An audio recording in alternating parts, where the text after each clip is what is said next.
Everyone, this is for class 10. We are continuing with the chapter life processes. In the last part, we have seen the important life processes which are needed for living, like nutrition, respiration, transportation, excretion, reproduction, movement and locomotion, control and coordination. In this part, we will study the first life process, which is nutrition. What is nutrition? Now, just imagine when we walk or when we ride a bicycle or when we speak, we write something, right? We use energy. Now, where does this energy come from? This energy comes from the material which we call the food. So, we eat food to get energy, right? To grow, to develop ourselves, to synthesize or to make proteins and other substances which are very, very important for our body. Even if we are not doing any activity, or if we are just sleeping or just resting, even then we require energy for the maintenance of life, right?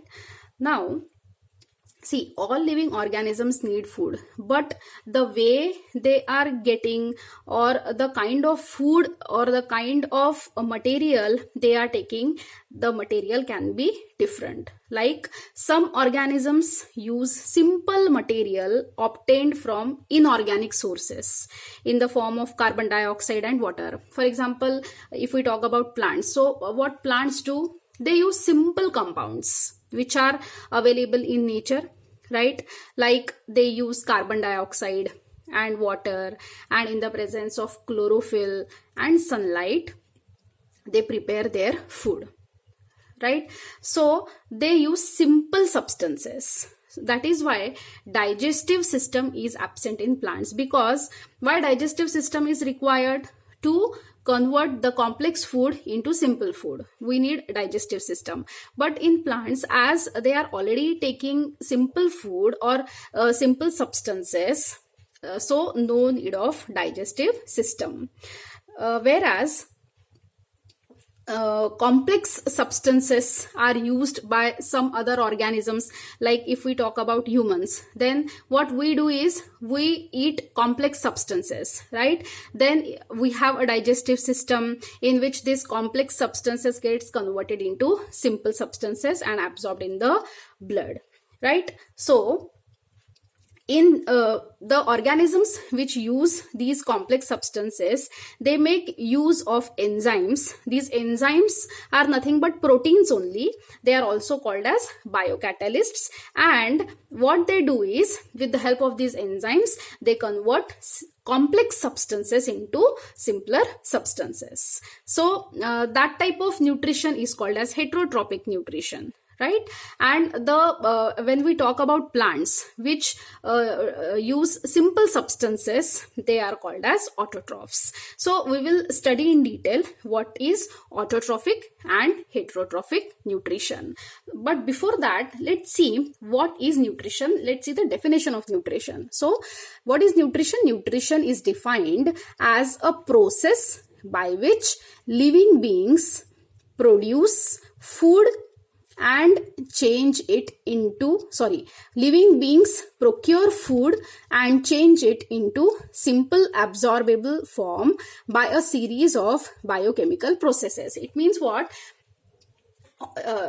Organisms, they take in food, they obtain or procure food, and they convert this food into simple substances which can be absorbed in the blood with the help of a series of biochemical processes. See, just taking in food and converting into simple substances is not a very simple process. Their digestion, which we are talking about, is not a simple process, right?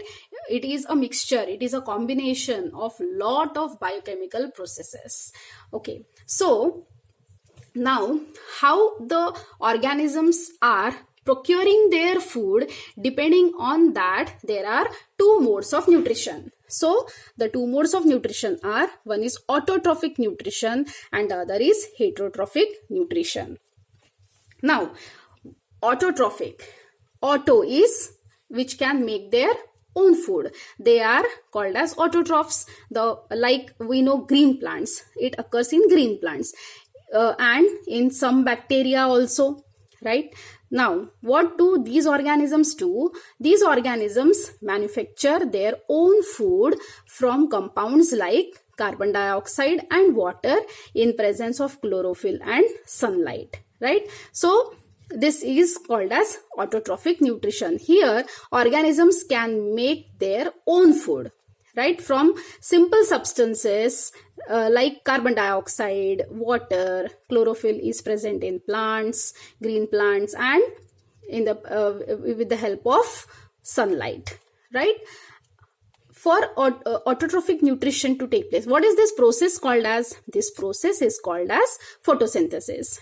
And we all know that photosynthesis takes place in the presence of chlorophyll and sunlight. See, chlorophyll and sunlight is a must. CO2 and H2O is there, but chlorophyll and sunlight is the must for autotrophic nutrition. Depending upon the source of energy used in the preparation of food, right? See, in green plants also, in photosynthesis also, we have said that there is one source of energy which is must, which is sunlight, right? So, depending upon the source of energy used in the preparation of food, autotrophic nutrition is divided into two types. Now again, this autotrophic nutrition is of two types. See, autotrophic nutrition two types. One is called as photosynthetic nutrition and other is called as chemosynthetic nutrition. Now let's see what is photosynthetic and chemosynthetic nutrition. See, in photosynthetic nutrition, conversion of carbon dioxide and water into carbohydrate and oxygen by plants with the help of light, right? Light is must. Photo means light, right? So in photosynthesis also, what is happening? CO2 and H2O, they are the raw materials, right? And in the presence of light, in the presence of sunlight, what is happening? It gets converted. This CO2 and H2O gets converted into carbohydrate, which is a food for plant, and oxygen, O2. This gas is released. So which source of energy is used in photosynthetic nutrition? Light. Light is used as a source of energy, right? Whereas this we can see in green plants, right? What about this? Chemosynthetic. See, conversion of carbon into carbohydrates, which is the form of food, by using H2, that is hydrogen gas, H2S, that is hydrogen sulfide gas, and CH4, which is methane, as sources of energy by bacteria, right? So here food is getting prepared, but what is the source of energy used? That can be hydrogen, hydrogen sulfide, or methane. These are the sources of energy. So as these chemicals are used, that is why it is called as chemosynthetic. Here light is used, here chemicals, different chemicals. Which chemicals are used as fuels or sources of energy? Hydrogen, hydrogen sulfide, and methane. And they are used, this is done by bacteria. Chemosynthetic nutrition. Now, with the help of a diagram, let's try to understand what is photosynthetic and chemosynthetic nutrition. Just look over here.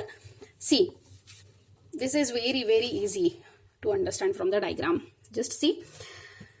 What is this? This is the land surface, and this is the seabed. This is the seabed. Okay, under the sea. So, see, some plants are drawn on the surface, and the plants which are on the surface of earth. So, in the presence of this sunlight, in the presence of this light, what type of nutrition these plants exhibit? They exhibit photosynthetic nutrition. It means CO2 plus H2O in the presence of chlorophyll and this sunlight, carbohydrates, that is food, is prepared by the plant. So it occurs on the surface, right? Whereas deep inside the sea, what is happening? The sunlight cannot reach the deep this seabed, which is very very deep. So light cannot reach over there. So what happens? The bacteria, right? So whatever is happening, whatever type of nutrition is happening, it is occurring in total darkness. Total darkness, no light at all. The light rays, the rays of the sun cannot reach the seabed, right? So it is so deep under the sea, so it occurs in total darkness on the sea floor. So this is done by the bacteria. So what these bacteria are doing? They are using some other sources of energy except light, and they are making their food. So this is chemosynthesis or chemosynthetic nutrition. So it occurs on the sea floor, and this photosynthetic nutrition occurs on the surface, right? I hope it is becoming clear now. Okay, now the next type of nutrition is heterotrophic nutrition. Now, hetero means the organisms which cannot make their own food, and they depend directly or indirectly on autotrophs for their food, right? And the organisms are called as heterotrophs, right? Now these heterotrophs or this heterotrophic nutrition can be of three types.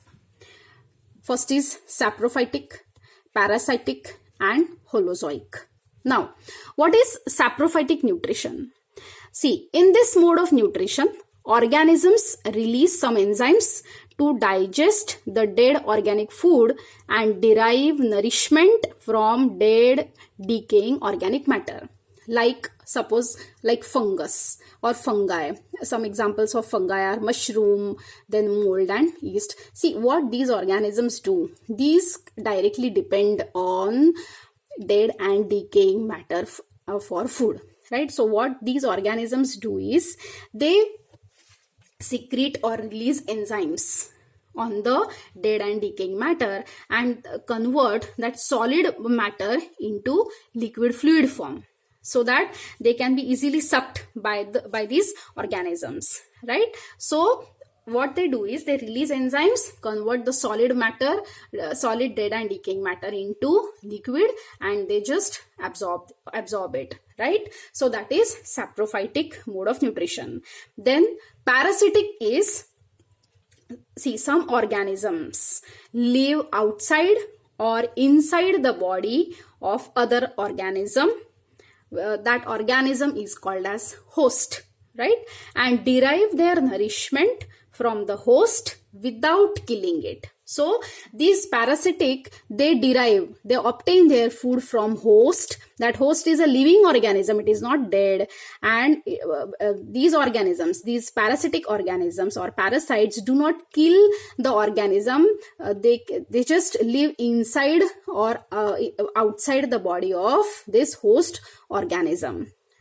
For example, if we talk about tapeworm or ascaris, this ascaris is nothing but roundworms which are present in our intestines, right? So they are present in intestine, they are living, we are also living, and they just take their food from the food which we are eating, right? Then Cuscuta is there, which is the other name for Cuscuta is amarbel, which is a yellow colored plant, right? And you must have seen this amarbel many a times. So what it does is, this amarbel, what it does, it grows some structure which penetrates into the trunk of big trees and derive nutrition from the tree. So that tree acts as a host for this Cuscuta, right? Then the third is holozoic. Now what is this holozoic? Holozoic nutrition is defined as the feeding of complex organic matter by ingestion. That is, ingesting through mouth. Taking in food through mouth is nothing but Holozoic. Some examples of Holozoic are like cow, lion, cockroach. They eat their food or they take in the food through their mouth. Now, see, this Holozoic nutrition involves following steps. Holozoic nutrition involves following steps. First is ingestion, digestion, absorption, assimilation, and egestion. All these steps you have already studied in detail in class 7. So just recall the things. Ingestion is nothing but taking in food, then digesting the food, that is converting the complex material into simple substances. Then absorption, that is absorption in the blood. Assimilation is nothing but utilization to perform different life activities, and egestion is nothing but throwing out of waste. So the Holozoic nutrition consists of all these following steps, right? Now, depending upon the food habits, now Holozoic animals can be classified. Now, what type of food the animals are ingesting, that depending upon that, Holozoic nutrition or Holozoic animals can be of 3 types: herbivores, carnivores, omnivores. What are herbivores? We know plant and plant products. They eat plant and plant products. Example, cow, goat. Then carnivores, they eat flesh of other animals like lion and tiger. And omnivores are nothing but organisms which eat plants as well as flesh. So some omnivores are cockroach, crow, pig, and humans also. In the next part, we will be seeing, or we will be studying, autotrophic nutrition in plants in detail. That's all for now. Thank you.